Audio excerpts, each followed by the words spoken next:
Il y a un rythme en France, un pouls silencieux qui dicte chaque moment de la journée. Ce n'est pas quelque chose que vous verrez sur les cartes postales. Ce n'est pas la tour Eiffel, ni les champs de lavande. C'est quelque chose de beaucoup plus profond.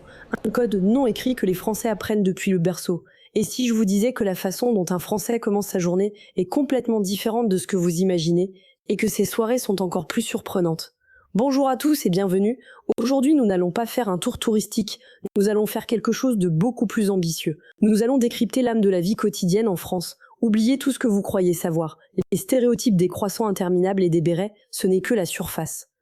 Aujourd'hui, nous allons éplucher les couches de la routine française pour découvrir les différences subtiles mais profondes qui vont, je vous l'assure, vous laisser stupéfait. Ce n'est pas une vidéo sur ce que font les Français. C'est une vidéo sur pourquoi ils le font comme ils le font. Vous êtes sur le point de découvrir le surprenant manuel d'instruction de la vie française. Et je vous promets que vous ne verrez plus jamais leur quotidien de la même façon. Prêts? Commençons par là où tout commence, le matin. Le matin français ne commence pas dans la précipitation. Il commence par un rituel, un pèlerinage presque sacré. Aller chercher la baguette n'est pas une simple tâche. C'est le premier acte social de la journée. C'est un contrôle qualité. Le Français moyen peut distinguer une baguette de tradition, par son odeur, sa couleur dorée et le son qu'elle fait quand on la casse. Il n'est pas rare d'avoir une boulangerie favorite et de lui être fidèle pendant des années. Ici, vous n'achetez pas seulement du pain, vous échangez un bonjour, vous vous demandez des nouvelles de la famille. C'est une encre communautaire. Et la baguette fraîchement achetée n'arrive souvent pas entière à la maison, c'est presque une loi non écrite de manger le quignon, la pointe croustillante, en chemin. Et cela nous amène à la première grande surprise, la culture du café. Dans une grande partie du monde, le café est du carburant, quelque chose qu'on prend à emporter pour survivre au matin. En France, le café est une pause, même si elle est rapide. Le concept de café à emporter existe, oui, mais c'est presque une importation touristique. Le véritable rituel, c'est de s'asseoir, ne serait-ce que 5 minutes ou de le prendre debout au comptoir en bavardant avec le barista. C'est un moment pour respirer avant que la journée ne commence vraiment. Et voici la troisième révélation matinale. Avec des boulangeries aussi incroyables, on s'attendrait à des petits déjeuners opulents, n'est-ce pas?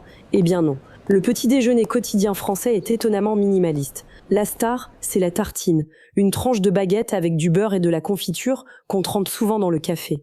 Pas d'œufs au bacon, pas de pancake. C'est simple, mais la qualité des ingrédients est primordiale. Le meilleur beurre, la meilleure confiture et bien sûr la baguette parfaite. C'est un petit déjeuner qui ne vous alourdit pas.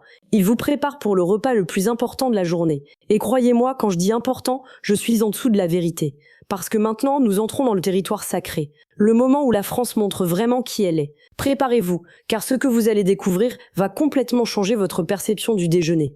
Si le matin est un rituel tranquille, le midi est une institution inamovible. La pause déjeuner en France n'est pas un luxe, c'est un droit culturel. C'est peut-être le plus grand choc culturel pour quiconque vient de l'étranger.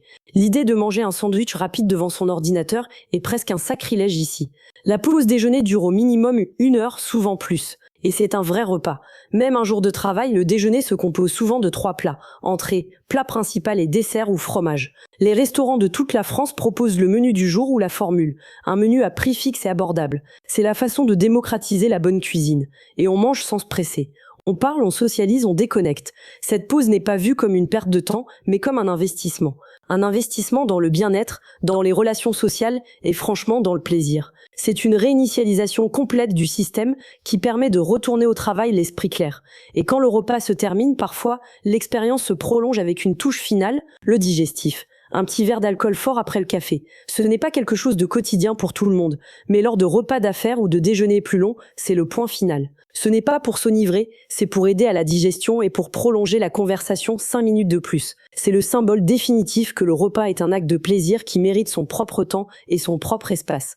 Vous voyez le schéma qui se dessine? Chaque moment de la journée française a une intention, une raison d'être, et nous ne sommes qu'à la moitié de la journée. Attendez de voir ce qui se passe l'après-midi, parce que c'est là que les choses deviennent vraiment intéressantes. Il y a une tradition de 16h30 que vous ne connaissez probablement pas, et qui va vous faire sourire. Après un déjeuner aussi complet, on pourrait penser que l'après-midi français est lent et lourd. Mais il a son propre rythme, et une fois de plus, il est dicté par une priorisation différente de la vie. Grâce en partie à la semaine de travail de 35 heures, beaucoup de Français finissent de travailler relativement tôt, entre 17h et 10h. La culture de rester tard au bureau pour impressionner le patron n'est pas aussi ancrée. On valorise l'efficacité, faire son travail correctement et à temps pour pouvoir rentrer chez soi. Parce que l'après-midi n'est pas pour continuer à travailler, c'est pour vivre.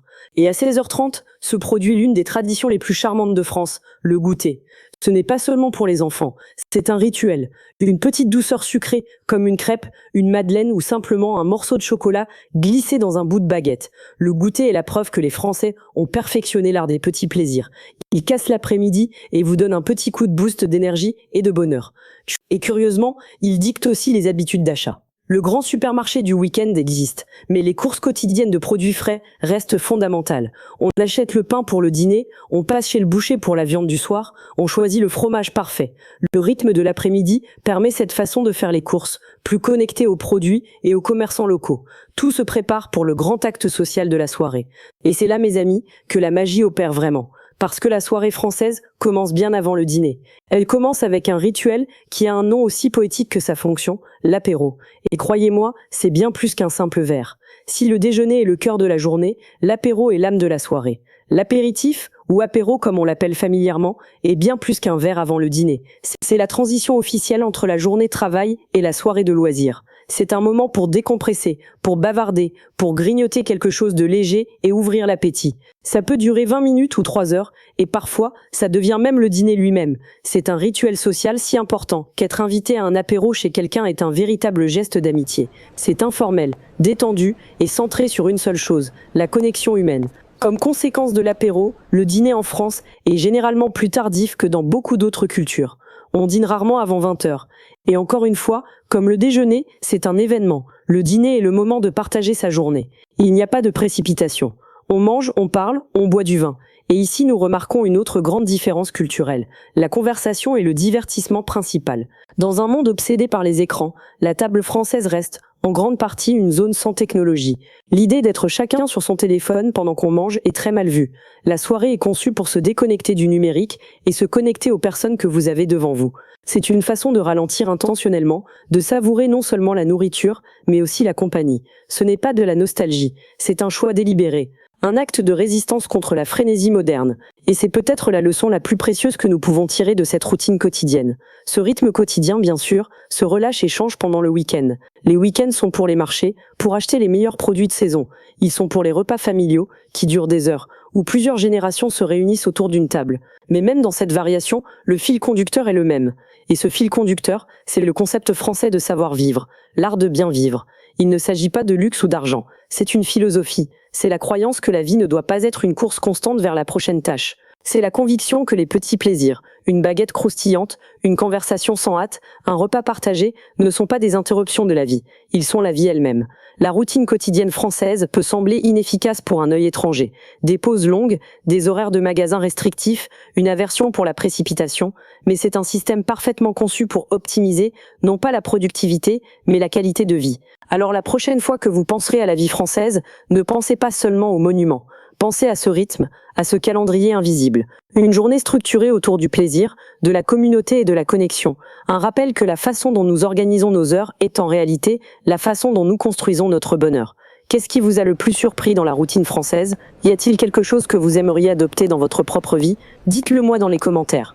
J'adorerais lire vos histoires. Et si vous avez aimé ce voyage profond dans la culture française, n'oubliez pas de vous abonner et d'activer la cloche pour ne pas manquer les prochaines vidéos. Merci de m'avoir accompagné. À bientôt.